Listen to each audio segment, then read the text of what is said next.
नमस्कार, all India anganwadi खबर channel की सुबह 5 बजे वाली खबरों में आपका स्वागत है।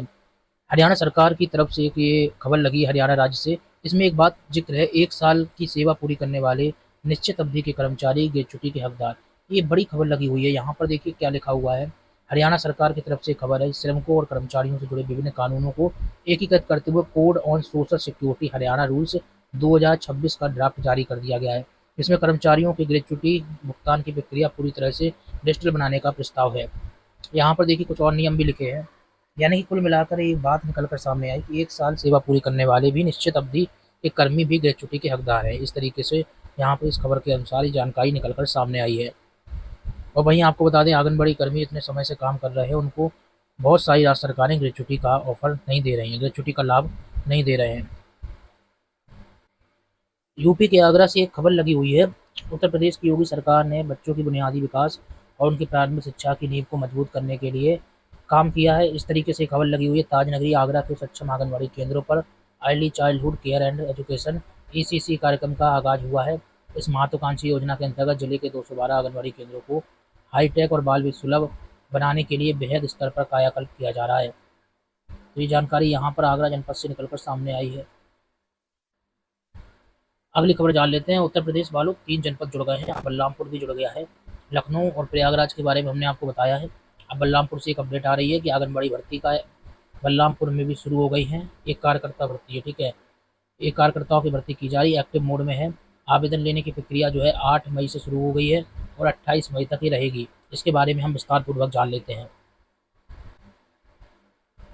बलरामपुर जनपद के जिला कार्यक्रम अधिकारी की तरफ से ऑफिशियली जानकारी शेयर कर दी गई है। बाल विकास परियोजना के अंतर्गत जो है विभिन्न आंगनबाड़ी कार्यकर्ता सहायिकाओं के मानदेय नियुक्ति संबंधी जो है शासनादेश जो जारी हुआ है, उसके तहत भर्ती ऑनलाइन पोर्टल और यूपी आंगनबाड़ी भर्ती .इन के माध्यम से की जा रही है। और यहाँ पर इन्होंने पदों का जिक्र किया है। परियोजना का नाम उतरौला रखा है, जहाँ पर 20 अनारक्षित यानी जनरल, पिछड़ा वर्ग की 11, अनुसूचित जाति की 9, जनजाति की एक भी वैकेंसी नहीं है। कुल 40 पद निकाले गए हैं। बड़ी बात यहाँ पर ये है कि सिर्फ एक ही परियोजना जो है उतरौला यहाँ के लिए निकाली गई है। अंतिम तिथि 28 मई रखी गई है। ऑनलाइन आवेदन किया जा सकता है। बहुत सारे लोग ये पूछते हैं कि गणना कब से होगी आयु की, तो 1 जनवरी 2026 से आयु की गणना की जा रही है, ये देखिए। और बाकी ये पात्रता लिखी हुई है। बहुत सारे लोग ये पूछते हैं कि पात्रता क्या है। चयन की पात्रता के लिए 3 बातें कही गई हैं इनकी ओर से, और बाकी नीचे भी लिखी हुई है। इसको आप अच्छी तरीके से पढ़ लें जब भी आवेदन करें। बाकी जितने भी दर्शक हमारे जुड़े हैं, लाइक और शेयर कर दें, चैनल को सब्सक्राइब भी कर लें। चलिए अब जानते हैं अगली अपडेट। अब आइए, बिहार से एक बड़ी खबर देखने को मिल रही है। बिहार सरकार की तरफ से क्या कहा गया है, ये मुजफ्फरपुर से लगी हुई है। बिहार सरकार के समाज कल्याण विभाग ने बच्चों के बेहतर पोषण और स्वास्थ्य को ध्यान में रखते हुए आंगनबाड़ी केंद्रों में नई व्यवस्था शुरू कर दी है। नई व्यवस्था क्या होगी वो समझते हैं। अब राज्य के आंगनबाड़ी केंद्रों में प्रत्येक सप्ताह बुध और शुक्रवार को अंडा मूंगफली का वितरण किया जाएगा। इसकी जानकारी विभाग की ओर से एक्स पोस्ट में दी गई है। समाज कल्याण विभाग की ओर से जारी संदेश में कहा गया है कि सेहतमंद बचपन की ओर एक और कदम। योजना का उद्देश्य जो है कुपोषण को कम करना और नवी प्रोटीन युक्त आहार उपलब्ध कराना है। फिलहाल इस तरीके से अपडेट निकल कर आई है। विभाग के अनुसार हर आंगनबाड़ी केंद्र का लक्ष्य बच्चों के बेहतर पोषण को ध्यान में रखना। सरकार का मानना है कि ये सब बातें जो है रटी रटाई लिखी हुई है। आपके लिए काम की खबर यही है कि अब सरकार जो है प्रत्येक बुधवार और शुक्रवार को यानी 2 दिन अंडा और मूंगफली देने का फैसला कर चुकी है।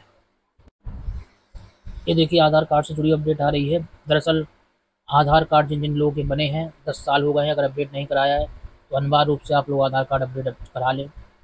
और आधार कार्ड की मदद से तमाम प्रकार के लाभ आपको मिल रहे होंगे, जैसे कि विभिन्न संस्थानों में प्रवेश, नीट, जेई, सीयू, ईटी जैसी प्रतियोगी परीक्षाओं में आवेदन, सरकारी योजनाओं में आवेदन, छात्रवृत्तियाँ, तमाम चीज़ें मिल रही हैं। अगर 10 साल से अपडेट नहीं हुआ है तो आप अपडेट करा सकते हैं। शासन की ओर से बात कही गई, केंद्र सरकार की तरफ से। बाकी ये देख सकते हैं अनिवार्य बायोमेट्रिक जो है अपडेट एमबीयू के लाभ बताए गए हैं। अब ये जो है पूर्व राज्य मंत्री हैं, इनकी तरफ से बयान दिया गया है आंगनबाड़ी कर्मियों को लेकर और भी तमाम कर्मचारियों को लेकर। इनको सुनिए और शेयर करिए। नमस्कार। अगर आप गौर करें कि मनरेगा में जो आज जी राम जी योजना है, उसमें 237 रुपये पर डे के हिसाब, प्रतिदिन के हिसाब से मजदूरी मिलती है मनरेगा में काम करने वाले अकुशल जो श्रमिक होते हैं उनको।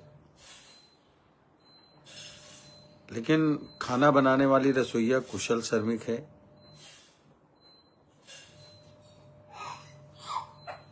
चौकीदार कुशल श्रमिक है। उदाहरण दूंगा तो आशा बहु आंगनबाड़ी जो वर्कर्स हैं, उनकी जो आंगनबाड़ी वर्कर्स भी कुशल श्रमिक हैं और उनकी जो सहायिकाएं हैं वो भी कुशल श्रमिक हैं। आशा बहु वो भी कुशल श्रमिक हैं।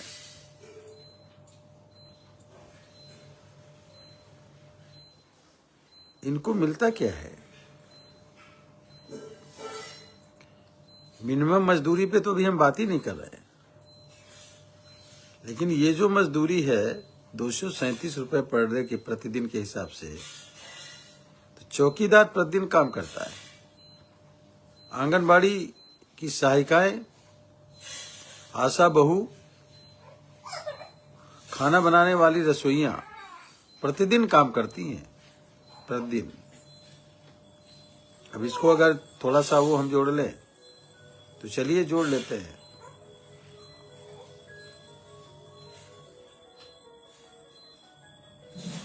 तो अगर 237 रुपए प्रतिदिन के हिसाब से भी हम जोड़ें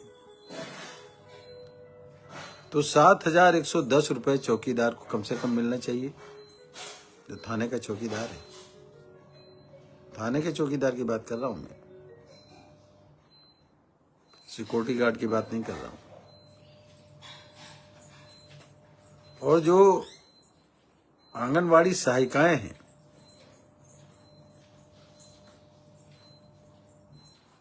और जो आपकी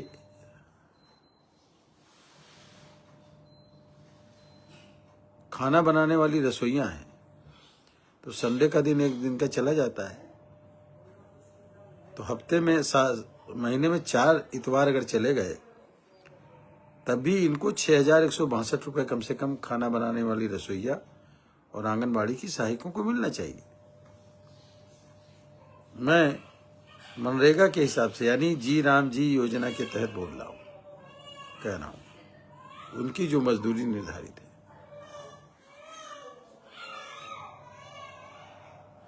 इन पर ध्यान सभी का आकर्षित करना चाहता हूं।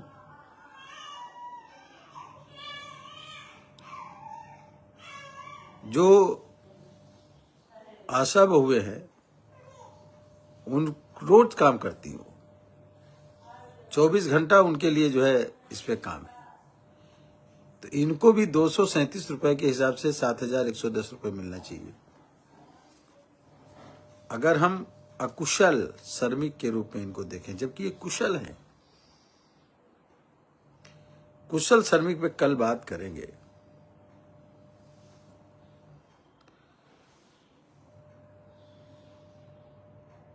कुशल श्रमिक अलग अलग कैटेगरी के होते हैं, हम तो अकुशल पे बात कर रहे हैं। क्या इनको मिलता है?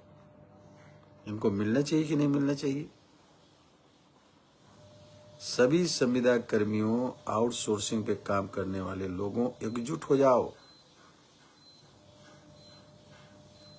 आप रीढ़ हो, रीढ़ की हड्डी हो आप, बड़ी ताकत है आप में, उस ताकत को पहचानो, जानो, एकजुट हो।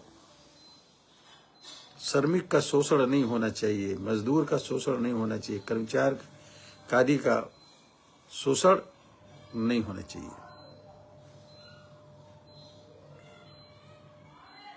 जब आप निकलते हो प्रदर्शन में तो देश के मजदूरों एक हो, देश के श्रमिकों एक हो, नारे लगाते हो, एकजुट हो जाओ इस इशू पर। और जल्द ही एक बड़ी रैली, एक मीटिंग करेंगे, उसके बाद एक बड़ी रैली उत्तर प्रदेश में इसके लिए की जाएगी। जिसको जो मेरे बारे में कुछ कहना है कहते रहे, अलग बात है। कुछ लोग कमेंट करते हैं, उल्टी सीधी बातें करते हैं, मैं उनकी बातों पर गौर नहीं कर रहा हूं। मेरा लक्ष्य है कि अगर किसी को भी, कोई भी श्रमिक है, कोई भी जिस कैटेगरी का काम कर रहा है, किसी भी कैटेगरी का, छोटे से छोटा भी कैटेगरी का काम कर रहा है, उसको 10,000 रुपए से कम किसी भी कीमत पे नहीं मिलना चाहिए, बल्कि 15,000 रुपए उसे जरूर मिलना चाहिए। 500 रुपए पर डे पे ही तो जोड़ रहा हूं। कैसे उसका परिवार चलेगा, कैसे उसका वो चलेगा, इसके लिए सभी लोगों को एकजुट होने की जरूरत है।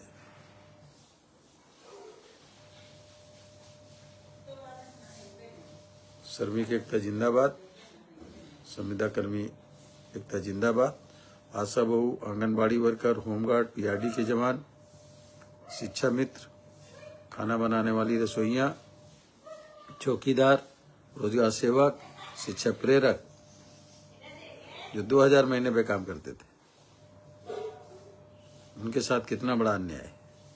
बकाया वेतन उनका जो है मानदेय अभी तक नहीं मिला है। सभी लोगों की जिंदाबाद, एक मंच पे आइए, एकजुट होने का काम करिए। 20 लाख से ज्यादा संविदा कर्मी हमारे देश में हैं, प्रदेश में है, उत्तर प्रदेश में। एक मंच पे खड़े होने की जरूरत है अपने हक और अधिकार को पाने के लिए। आप सबकी जय हो। भारत माता की जय। वंदे मातरम।